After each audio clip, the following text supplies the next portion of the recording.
They thought she was just another shy new girl, easy to push, easy to break. The bullies at Ridgewood High had no idea that the quiet transfer student carried a secret powerful enough to change everything. When they grabbed her collar in front of the whole cafeteria, laughter echoing off the walls, no one expected what would happen next. Not even her. The transfer bell rang that morning, and whispers spread through Ridgewood High like wildfire. A new girl. Nobody knew her name yet, but she walked in with a kind of silence that unsettled people.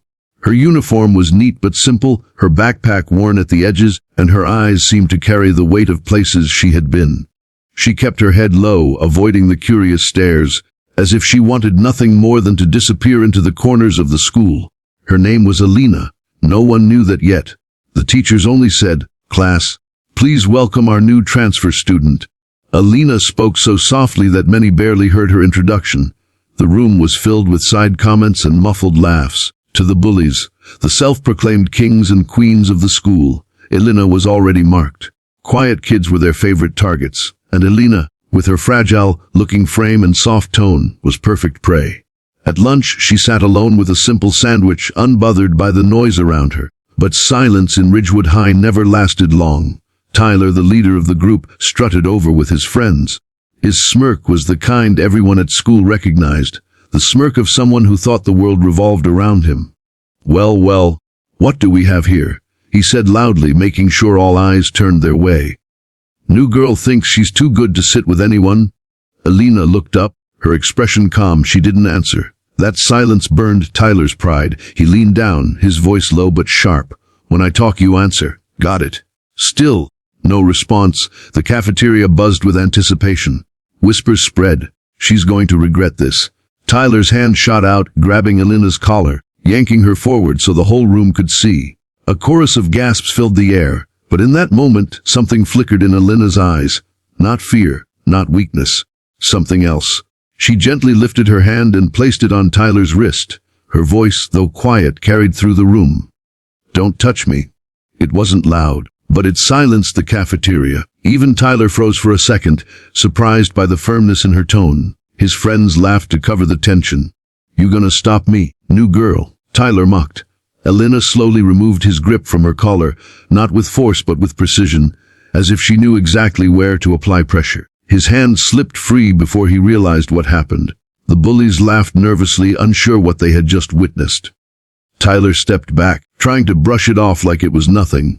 But deep down, he felt something he never had before: uncertainty.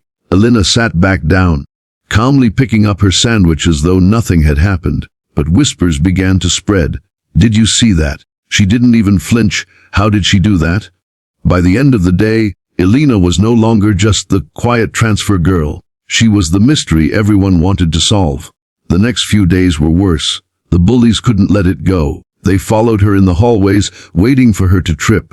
They threw little jabs at her, mocking her quietness, her clothes, even the way she walked.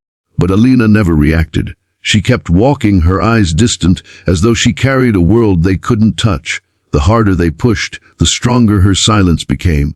But silence has its limits. One afternoon in the gym, Tyler and his friends cornered her. The bleachers were mostly empty except for a few students cleaning up after practice. They thought no one would notice.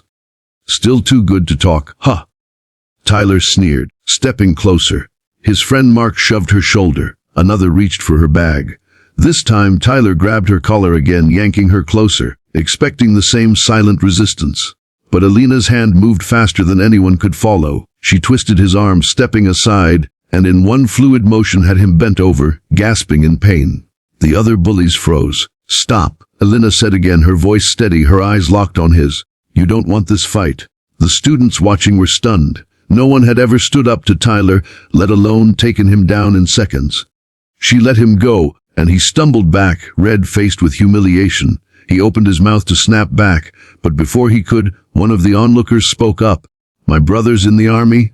The boy whispered, eyes wide. That's self-defense training." The realization rippled through the gym. Alina wasn't just some quiet transfer student. She had been trained. Word spread quickly. Alina's father wasn't just anyone. He was a decorated officer who had taught her everything he knew. She had grown up moving from place to place, learning discipline, strength, and resilience. Her silence wasn't weakness, it was control. For the first time, the bullies felt powerless. And for the first time, the students saw that strength didn't always shout, it could also be quiet, patient, and unshakable. Tyler never touched her again. Slowly, the teasing stopped, replaced with respect. Some even apologized, though Alina never demanded it. She simply walked with her quiet dignity, proving that courage doesn't always roar, it can stand silently, waiting for the right moment to be seen. In the end, Ridgewood High would never forget the day the quiet transfer girl showed them that the strongest voices aren't always the loudest. Sometimes, they're the ones that choose when to speak. No matter how underestimated you are, your strength doesn't lie in what people think of you, it lies in what you know about yourself. Sometimes silence is not weakness, it's power under control, waiting for the right moment to shine.